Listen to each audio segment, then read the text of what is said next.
All right. Welcome everyone. We're just going to take a couple seconds while everyone joins in. In the meantime, while you're joining in, thank you for being here today. And while you're joining in, feel free to introduce yourself in the chat box with your name, your organization, and I would also encourage the co-chairs to do so to get us started. Thank you for being here today. And also, good morning, good afternoon, good evening, depending on wherever you're joining us from.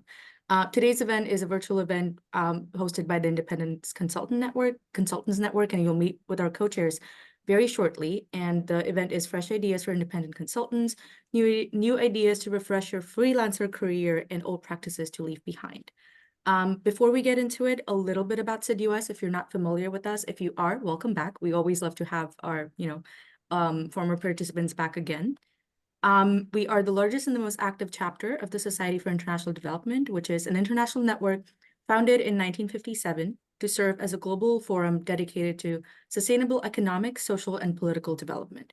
We serve as a global town square for the international development community, bringing together people from diverse organizations, disciplines, and career stages in a neutral, independent forum to share information and discuss important issues and challenges facing our community.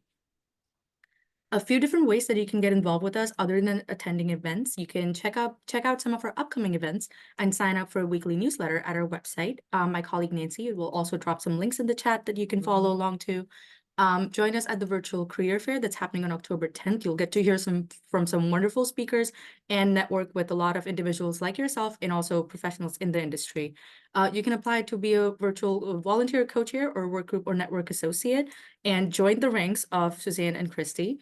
You can also follow us on social media, and our handle is SID United States on all platforms. A few things to note for today's event. This is a recorded session, and it will be publicly shared through our network and social media channels. Closed captioning is available, and it can be accessed through your own individual settings. If you have any questions for Christy or Suzanne today, please post them in their chat box. If it's for specifically either of them, please note that, and we will make sure it gets to our speakers. If there's a lot of questions, I apologize in advance. In the interest of time, we may not be able to get to a lot of them, but we will try to get back to you with an answer post-event. And with that, I will turn it over to our co-chairs for today and our speakers, Suzanne Barsoom and Christy Roach Hollywood.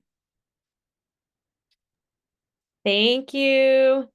Welcome, everyone. We're really excited to have you all here today. As Malavika said, we're doing this event as Fresh Fall Start for Independent Consultants. We're going to do our introductions, and then we're going to dive right in. So, Christy, why don't you go ahead and introduce yourself? Thanks, Suzanne. And thank you for planning today's event. I really appreciate you taking lead on this one. I'm excited to hear a lot about what people have shared and what they'll share today and ideas that we can share as well. I'm Christy Roach Hollywood. I'm with Connected International, where we provide consultants to USAID implementing partners to help them win and manage awards. I've been a member of SID for a very long time and excited to spread the joy of consulting through co-chairing the Independent Consultant Network. Awesome, Christy. And Christy is the co-chair of the network along with me. I'm Suzanne Barsoom. I'm the CEO of Key Lime. Key Lime is a USAID support consulting firm. So we work with USAID implementing partners on all phases of all of the life cycle of USAID programs, from proposals through implementation and closeout. And we work with a lot of independent consultants. As Malavika said, we would love if you guys, everyone on the call, can introduce yourself on the chat. And feel free to also drop in your LinkedIn link to your profile so people can add you as in their LinkedIn network, or link to your website or any other personal collateral that you've got, because these events can be great ways to make connections to people. So we're going to dive right into today's activity and today's event. So when we came up with this event, we were thinking about how, as independent consultants, you don't have an IT department or an HR department coming to you with new tools or new systems. And you don't have a manager coming to you asking you to find a new way to do something or giving you feedback in a performance review that you need to sort of get with the times on something. It's all on you. And that's not necessarily a bad thing, because as a freelancer, you can also test out more ideas. You can move a lot faster when you really want to change something. And you can take risks that play to your own capabilities. So you can sort of amplify your own strengths, and, prop up or support any areas of your own weakness. And we thought this would be a great way for us to all kind of move together on new ideas and create a space to share. So we asked all of you to tell us what were the new practices, frameworks, methods, tools that you had been testing out or that you were curious about, and which ones that you are sort of sunsetting into the past. So to get us started today, what we want is to take just 3 to 5 minutes to give you a chance to answer these questions already. Answer these questions if you haven't already. Or for those of you who did provide us with answers already, feel free to add more. And we're going to go over the biggest trending ideas that came from you guys. And we're going to also ask you to participate. So please add your answers into the Google Doc that we're going to drop the link into the chat. There it is. And we're going to be calling on you later. So also leave your name in the answers that you put in there. So it's 11:07 Eastern time right now. So we're going to go ahead and give this a couple of minutes. Go right ahead into the Google Doc now.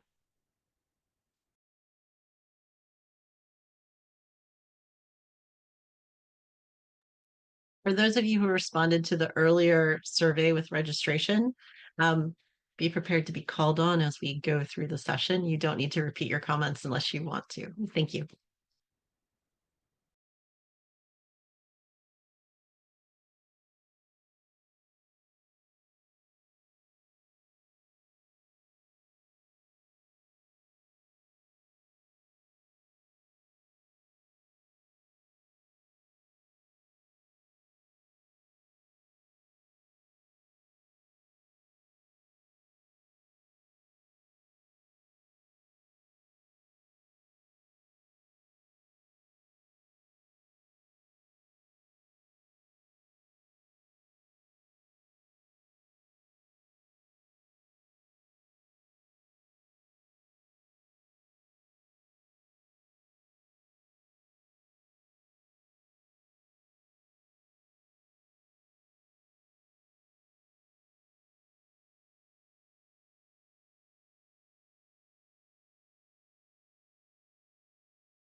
There's a lot of good thinking going on, eh, Suzanne?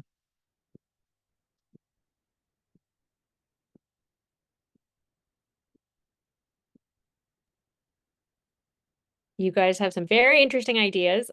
Agreed. It's really great to be able to um, use this as a space for sharing and collaboration.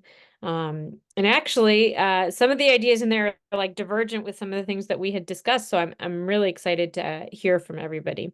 We'll give it one more minute. I see a little bit of, let me just jump back in there and see, but there was still a little bit of typing going on. So we'll give it one more minute.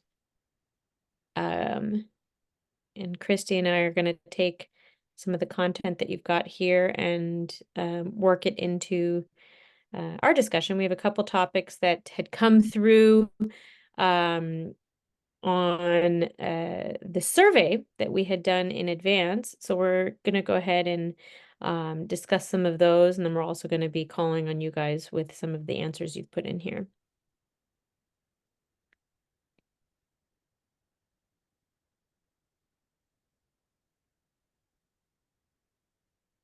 So I think we can go ahead and get started on the discussion side. One of the topics that had come through, thank you all for your contributions, by the way, in the Google Doc, and you can feel free to continue adding, noting that Christy and I are going to sort of bounce back and forth between the role of speaking and reading, so we may not see it in real time if one of us is speaking, but the other one will come through with the read of the doc. So one of the topics that had come through very strongly in the survey responses that we received before today was the question of AI, artificial intelligence. A lot of you put down AI as something that you're already using or that you want to start using.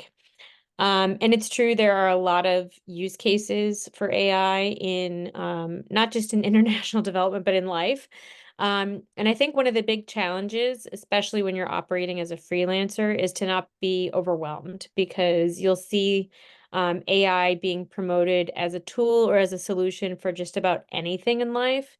And you really want to kind of narrow down when and where it's a tool that's actually going to add value to your work life. And of course, you could use it for personal things as well, but here we're talking about your career as a freelancer. So what I personally did was I created a grid that has how many times per week or per month I do a certain task, and how time consuming that task is and how much time AI may save me if I were to layer on AI into that task. And if something falls into the category of a task that I do many times per month, and AI could save me a lot of time, then it's an obvious yes. If it's something I'm only doing once or twice a year and it might save me a lot of time, but it's a task I do very infrequently, I may not be able to realize a benefit. It might be a curiosity, but it won't actually benefit me that much. Then the next thing I layer on is a question of how prone I am to stalling on this task. Maybe I don't like doing it. Maybe I'm not good at it, or maybe I'm highly prone to making errors on it. And that's how I've picked what kinds of tasks I use to add AI onto. So one of the first ones, we've got a few tools that we wanted to share with you that either you had, some of you had shared in the survey, or things that we did a little bit of research on, and we wanted to bring to you guys as tools that we thought were really useful for freelancers in the international development space. And the first one I'll present here is a tool that I've used called Read AI. There's, I think, a few tools like this that are out there. And it is an AI, I don't know what you would call it, a bot or a system that sits in on your meetings. You have to give it authorization. The participants in the meeting all have to opt in and agree. And then at the end of your meeting, your Zoom meeting, it provides a summary, it provides action items, and it provides all the notes. I think as a freelancer, this is really, really helpful because you don't have a team going into every meeting. You don't have someone that you can say, do you mind taking notes? Even if you're working with a client and they take notes, they may not be taking the notes that you need because they're operating as one unit and you're operating as another unit. So Read AI can be really useful for freelancers who don't have, the team environment, who don't have the resources to have an assistant or something like that. And it allows you to really like focus more on your meeting, be more present, and not have to worry about some of the administrative sides of it. I'm going to pass it to Christy, who has a similar tool that she was going to mention. Yeah, it's been recommended. We're getting ready to test it out, but Parrot AI was also suggested as a really great tool for taking meeting notes. You've seen a lot of freelancers use AI for editing, trimming suggestions on overlength proposal inputs. Those sort of things help a lot. I know Jenny Law just mentioned that she uses it for editing, but on research, it often doesn't go deep enough in the topics on which we work in international development. Plus, some of them have issues getting the correct citations, not just correct format, but making up citations for information. So be careful. There's a lot of different things that are out there. We've had some folks say it's a great tool to use when you have writer's block. If you have your annotated outline, have it do a first cut. Yeah, hallucinations. Have it do a first cut just to get you started, to get you a straw man that you can then react to and build on. Those are some things that we've been seeing as well as a lot of simple letters or simple briefings, like when you have the abstract at the top of a paper, sometimes it'll get you a nice draft of that. Suzanne, you had some more things to share as well. Yeah, I think on the content creation side, so I think the big idea that everyone has talked about is probably too big, and that's like AI writing proposals. I think that's I think there are people who are testing it out, but as someone who is a professional proposal writer, I would say I'm not there yet. But I do think that there is a function for AI tools in content creation.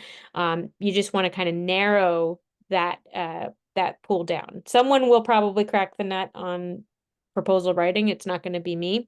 Um, but I do think on lighter content, it's a breeze. So that would be like social media posts, especially if that doesn't come naturally to you. Drafting emails, changing the tone of your emails. I love that one. So especially if I'm writing something that I'm going to send to a large group, and I might say, make this, sound more, concise, or make it sound friendlier, make it sound more stern, more firm.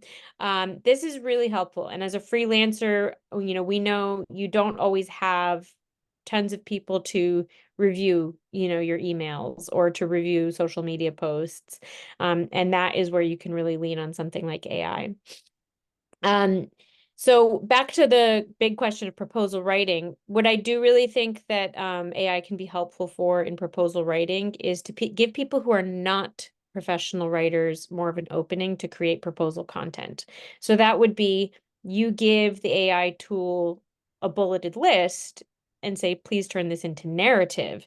And that is a way for someone who doesn't write professionally or doesn't feel comfortable writing professionally to have more of an opening in the writing world, because there are a lot of people who operate as independent consultants and they have a niche set of skills, but maybe writing isn't your strongest suit. So that would be a great way to leverage AI there. And I would just say for, ChatGPT and all the AI tools, you have to train it, right? So you have to remember that you're interacting and training the AI tool, and you have to give it constant, feedback and coaching, just like you would an intern or a entry-level employee. And that's really how you have to interact with it over time. We did have, is Liz McLean or Tatum Albertine on the call today? I know I saw Tatum. Tatum, if you're here, you had I'm given here. if you want to share a little bit about your use of AI. You'd given us some great ideas in the original survey. Hi, yeah, thanks. I do use Para AI in the one-on-one kind of consulting context, exactly what you guys have already covered. I think the greatest value add is that you don't have to think about the notes as you're delivering, if you're delivering something in a meeting, everyone I've used it with has been like, yeah, sure, great, recorded. This is really helpful. We can both just focus on our discussion. And yeah, I've had really great success with it, and it keeps me honest. Like, what are the do outs of my side, their side? So I think it's massively helpful, helps keep you focused. Thanks for sharing, Tatum. And did we say Liz is not here? I didn't see her on. Well, what I'll say is Liz had shared some great ideas around using AI agents and conversational GPTs to work with her clients to iterate on the process and use it in knowledge management. So next time we talk to her, we'll have to get some more thoughts on that. But I think the important thing is, as freelancers, that you're giving yourself the space to experiment without getting yourself too overwhelmed. And I think Christy had a really important note in there that is worth expanding on a little bit. Sure. So one of the things to keep in mind as you're working with clients, that the US government often includes prohibitions on use of AI or requires disclosure on use of AI and creation of a proposal. So think about how light or not light you're touching it if you're working on bids. And Suzanne had mentioned the idea of AI generated proposals. Where I've seen those is for organizations that are bidding the same solution or same interventions over and over and over again, regardless of context, which is not generally what we do. But there are some implementations underway of having a really robust AI be able to dive into your past performance and be able to pull out methods or examples rather than having to do your old standard search. I don't know how much value add there is there yet, but I know that's something folks are piloting in some cases. Yeah. Really important. Mm-hmm. So the next idea that that you guys had mentioned to us, or sort of the next category of ideas, I'll say, is new ways to receive or share information or network, sort of how we are all interacting with our world in international development. And this indeed is something that I would say, times are changing. And it used to be, of course, that, a lot of information was shared in the office or in-person meetings. We know that that has, really changed. And there's very few offices that have a, robust attendance these days. But the way that people are interacting has changed more than just attending Zoom meetings. And we really teased out a couple of trends. And then you guys also mentioned some really important stuff that we're going to dig into as well. So one of the first ones that we noticed was podcasts. And I will say actually that I put this one on the list. Christy had nothing to do with it. Christy is a host of a podcast. She had no role in my putting this on the list, so it is not self-promotion on her part. But I do think that podcasts are becoming sort of getting a greater presence in our industry. Not just in terms of podcasts like hers, which is the Aid Market podcast, and it is highly specialized to the USAID industry, but also podcasts as a tool to learn about the world that we live in. Let's just put it like that. So when I have been doing, when I've been seeing people doing research for proposals, for example, you can find a podcast. If you're lucky, you can find a podcast covering the country that that you're maybe researching, and that's about as close to traveling as you can get. And sometimes it's as simple as finding an episode on a mainstream podcast, like a New York Times or an NPR podcast, just going in and putting, the country, for example, that you're researching. And when you're really lucky, you might even find something that's the exact subject matter if it's a hot enough topic, things like climate change, for example. You will find podcasts in the countries that we are working in where they're diving really deep and they're talking to people about the impacts of something like climate change in their home countries. So I really encourage you to sort of dig in and be paying more attention to the podcasting world. I encourage you to subscribe to Aid Market Podcast because I think it's great, and I look forward to hearing their episodes every 10 or 12 days when they release them.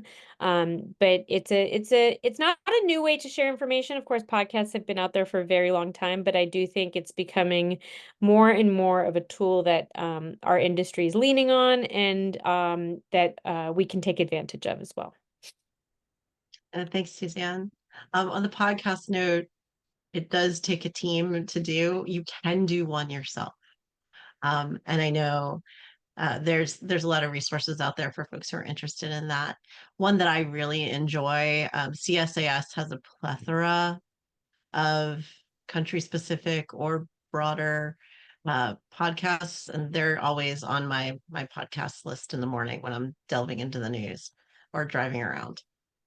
One of the other things to connect and share information or network that is simple, but I find myself doing it more systematically of late, is just taking those water cooler moments before, after the meat of a meeting, really having some of that sharing and general conversation. And a lot of things can be surfaced then. LinkedIn, not new, but content sharing and even more importantly, dialogue on LinkedIn has become a key way to share information in our international development community. You may want to consider, especially as a freelancer, considering your online brand.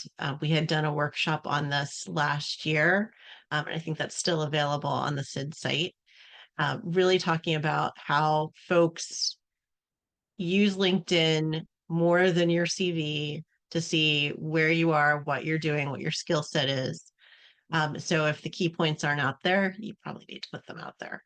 But other ways that you can do that. And we had Cheryl Tan of Cheryl Tan Media talk with us about that as well. Let's see. One of the things that came up a lot in the Google Doc were things about communications and task management tools. So I love Slack, but I don't like it as a project management tool. I use it as an asynchronous communications when I'm working with folks across time zones, or I'm away from my desk for an hour or two. My email, I think all of us have email that has exploded. So, and we get a lot of junk, even if you try to clear it out all the time. So Slack is the way that I prioritize what I need to get done for the folks who have access to my Slack channel. We have a lot of consultants who also work with Slack cross organizations. So it's kind of a one-stop shop. So those are some things. The other networks that are interesting is there are virtual and in-person working groups on topics. Here at SID is a really good example where you can network a little bit more. For CIDC is another avenue that's organization based, so kind of harder to get into. But there are other procurement task force, the National Contract Management Association. If you play on that side of things, compliance and things is a great way to network as well, and some of their subcommittees. Suzanne, you made a note about the muting and making sure you have your do not disturb settings on appropriately. You want to talk about that? I wanted to hear from Jenny and Rebecca. You guys had both put some really, I was surprised actually. You were saying you don't do the Slack channels of clients, and I want to hear more about that, Jenny.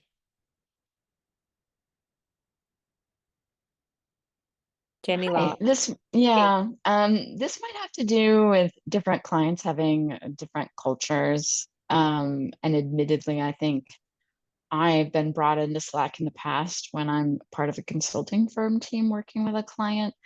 And so it just becomes sort of a default project management tool. And I just find it a disaster. It's like a waste of my time to read all these messages. And then I joined a client I'm more embedded with their team, and it was just people sharing articles and not, I mean, I'm not staff, so it's, I mean, I guess theoretically I could be billing them hourly to read these articles, but I just don't, I find it distracting. I do think what I see in my husband's work is it's kind of a team building app sometimes where they send each other funny gifts and stuff, but I just see it more wasting time. And I always tell clients like, oh, if you really need me, like text me. And then if we want to be sharing messages with each other, I do have a client where we have a Signal group, and that's been fine. So yeah, it might be having to do with the culture of the team. I think that's really insightful for you, and it really is like an indication of like, you know, the times are changing, right? Because this is one where I think a couple of years ago, you know, everyone would have said, yeah, like, you know, we've all moved to remote working, and this is how you get in the same room as people, right? As you join a Microsoft Teams group or you join a Slack channel. But maybe it's gone overboard. And I think that for consultants especially, you know, how you use your time is how you make a living. It is something that needs to be carefully balanced between your clients, because there might be many cases where you're working with multiple clients at once. They don't have visibility on, you know, the conversations that you're being drawn into with another client, and you need to protect your time. You need to protect your attention so that it's not split too many ways. And I definitely think there can be a tendency, especially for consultants, to be given too much of a window into something that they're working on in a way that can drain your attention. Rebecca. Yeah, thank you. I absolutely agree with, all the things that have been said so far. I guess one question that I have as someone who is newly transitioning into being a consultant is, have others had the experience of, as you're working with maybe an organization you used to work with, that you're kind of still embedded in those things, even though you're transitioning to being independent? I know that has been my experience, both sometimes for fun and sometimes with other experiences, as we talked about. I know some people have forgotten what hat I'm wearing when I've worked with organizations I used to be part of. And sometimes it's just making sure that your handle has consultant after it sometimes helps. I don't know what other people have found. That's a really good suggestion. To like have your name dash consultant.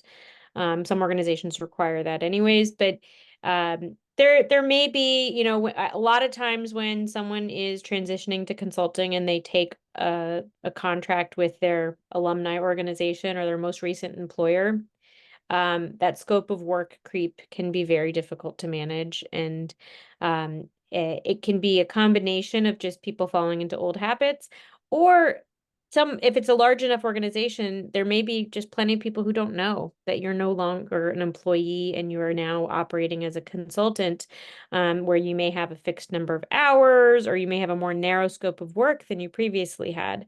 And so sometimes a little bit of distance can help. Labeling yourself, like Christy said, as a consultant.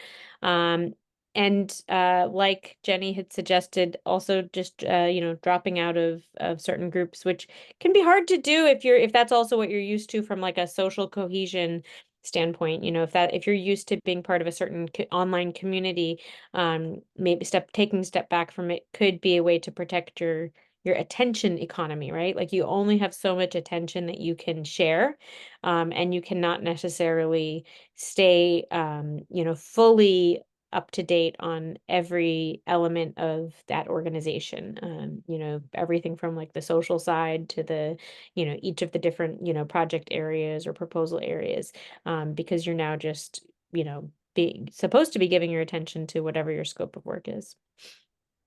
Yeah. And I know we've picked on Slack, but Teams is always my favorite one. And especially as a consultant, you guys have probably all figured this out by now. But having a different type of browser that you use for your different Teams sessions so you can have multiple logins going is a lifesaver, because I know it drove me crazy before I figured that out. And so that's another way to kind of juggle a couple different consultants at the same time using Teams, because that the integration with SharePoint and everything else makes it a little tricky and not my favorite, but everybody uses it. I know we had some other ideas about tech for operations and admin in the original survey, and a lot of things that have come in today on Google Docs. So in terms of back office systems for your individual consulting, there's a lot of different ways you can handle invoicing and timekeeping. A lot of folks start out with a light version of QuickBooks, which has a lot of different price points and bells and whistles, but it can handle invoicing pretty nicely and has integrated T-sheets for timekeeping. That's lovely. There's a bunch of other systems out there. I usually, when I'm looking at, okay, the system's driving me nuts, what could we switch to over the last 15 years? Gartner and Forbes usually have really wonderful ways of ratings for all sorts of different things. So that's usually my first stop when I'm looking at a CRM. I've used everything from ACT with an exclamation point, which is pretty stripped down small business system, to full implementations of Salesforce. So there's lots of different options out there, and that's just like the tips of the icebergs. So yeah, so it's really nice. Ooh. Jumping back, check out the chat, guys. You can have different desktops now on your Windows laptop that would help juggle the teams. I haven't tried that, but I'm fascinated. I'll have to look into that. Let's see. The other thing that's really useful, fairly simple, you guys are probably using it, but most email systems, whether it's Microsoft or Google or something else, now integrate task reminders and scheduled sends to either group lists or individuals. So that helps a lot when you're trying to get your dedicated hour or two of email time done before you're actually dealing with client stuff. So it can make sure things are paced. So maybe they get it end of day. So their response is waiting for you when you start your day the next day. Really nice. The other piece, you had more about scheduling, Suzanne, in terms of actually calendars things. Yeah, so this is one where I'll say we can now, I think, close the book, close the chapter on scheduling meetings by email. For freelancers especially, you probably have calendars with many clients, because a lot of clients might give you a login to their system.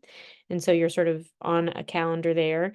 And then you also have your own personal consulting calendar. And largely, I think the days of scheduling meetings by email where you say, what times are you available? Are, you know, a thing of the past. You can use Calendly, and there's a half dozen other tools that are similar.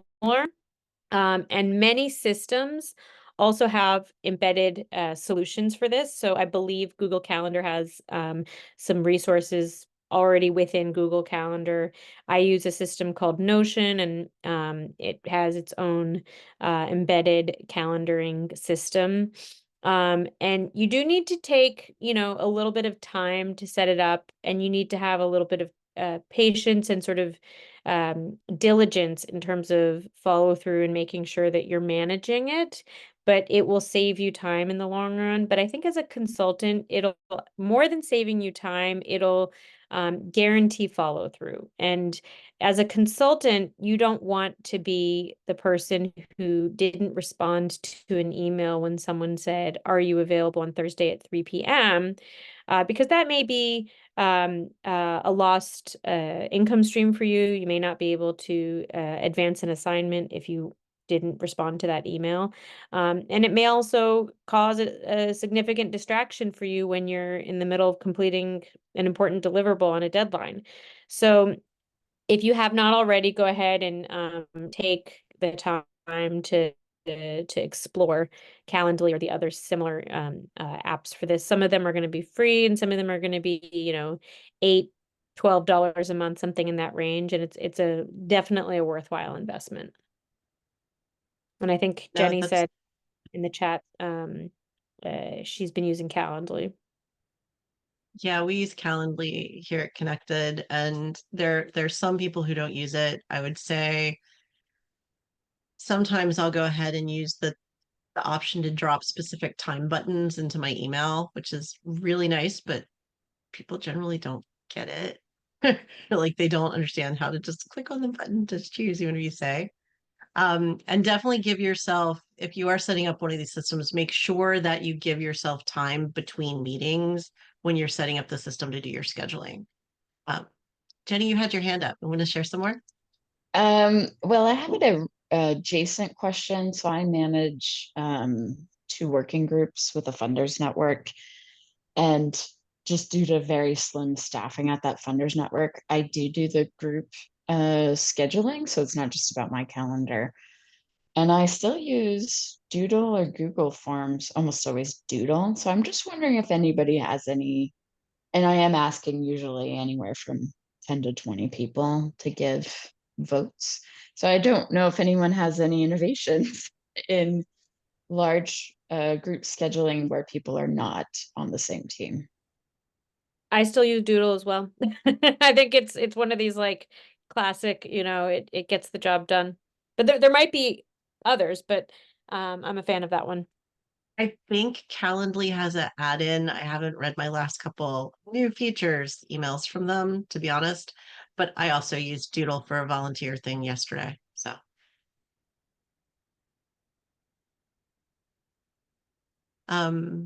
let's see. So there's also a lot of things on project management and juggling that. Um, I think we all agree Slack is not the right tool for project management. But there are a lot of different things that you can use for specific teams. Often coming in as a consultant, you end up using for collaboration purposes with the client, whatever they already use, which can be a fun learning curve sometimes. But I know, Rebecca, you noted there were some Notion templates that you've used before, and Jenny had mentioned Kanban boards. I mean, there's Asana, there's Trello, there's tons of things that you can use out there, but anyone want to share?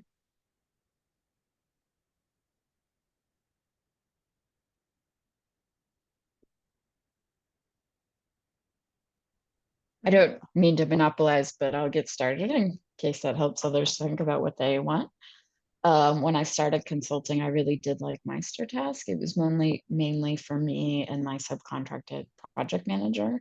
I've very rarely been able to onboard a client to using a Kanban board. I think I have pushed 2 different teams to try it, and they used Trello, which I'm not sure I'd recommend to newbies. And it didn't work. Like if you don't use it, it doesn't work. My subcontract project manager likes Smartsheet a lot, which I know little about. And then everyone keeps talking about Notion. But I guess my overall message is what saddens me is that I work with a lot of philanthropies and also some nonprofits, and sometimes, occasionally like a public funder. And I think some of you work with USAID, which is probably quite different. But the project management level is extremely low to almost non-existent. Obviously when I'm the consultant, I'm the one doing the agendas or making sure that gets done in some way, working with my project manager on the notes and the follow-ups.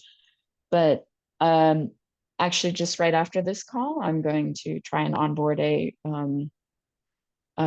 younger staff member of my main client on to taking over the project management that I started. But it really did take me like saying 3 times to the head of the organization, like, we really need a project manager for this $300,000 grant that has like 8 work streams.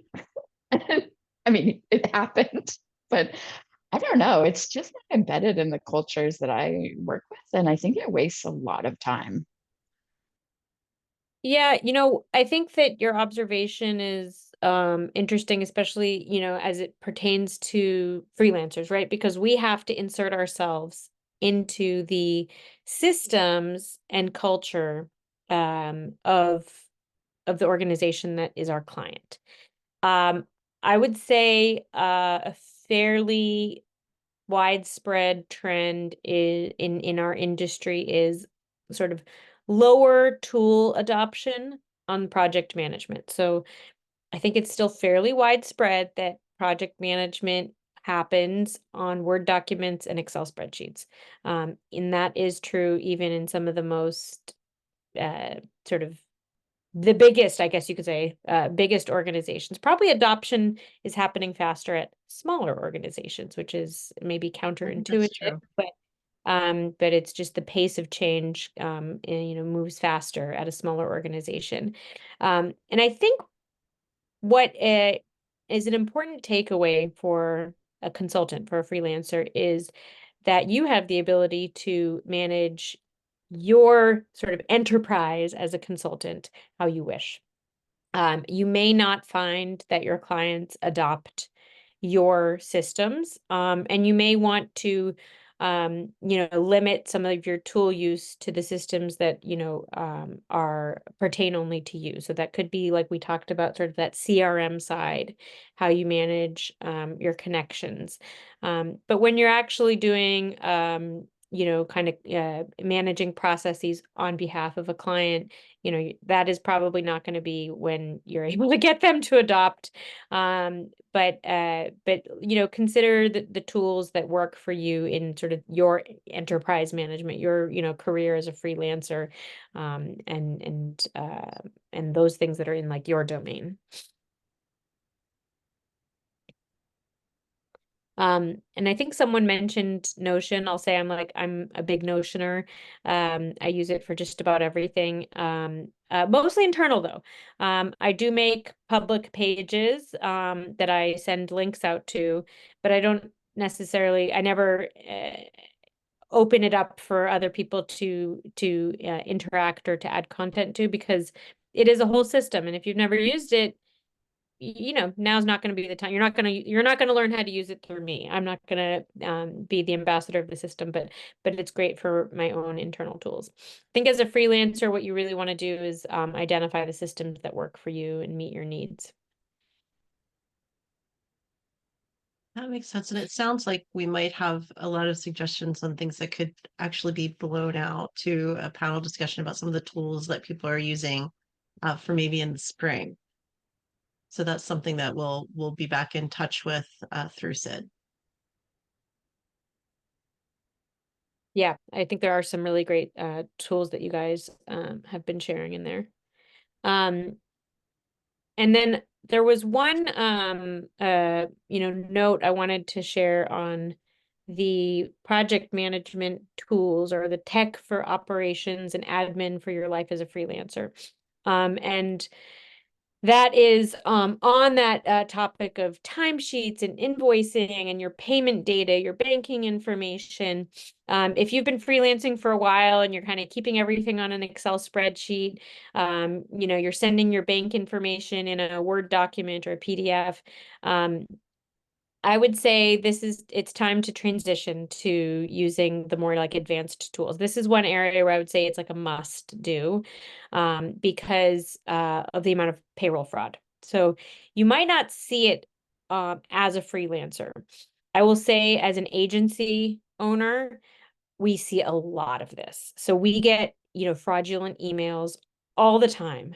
of someone out there in the tech sphere that has, sort of found out that you're consulting for my organization, and they imitate you. They send us an email saying, here are my timesheets, and I've changed all my banking details.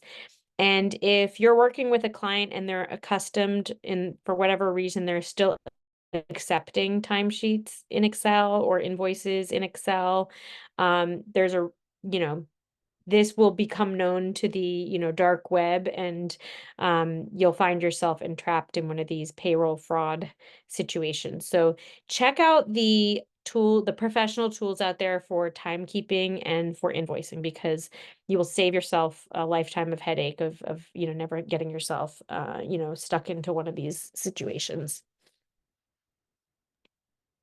Good tip. Well, I know we're almost at time. There's been some other interesting dialogue. Basecamp was recommended as a potential project management tool. Smart Sheets was mentioned, although I have to admit, not my favorite, but that's because Excel project management is great for small things, but when it gets big, I feel like it gets clunky. Makes me feel like I did back when we used Microsoft Project and had to keep trying to outsmart the system to get it to do what we actually needed it to do. But yeah, this has been a really lively discussion. Thanks everyone for your participation. Look forward to some communications from SID in the coming days and weeks. And we'll use the discussion today to try to delve deeper for a future event. Thank you. Thanks, everyone.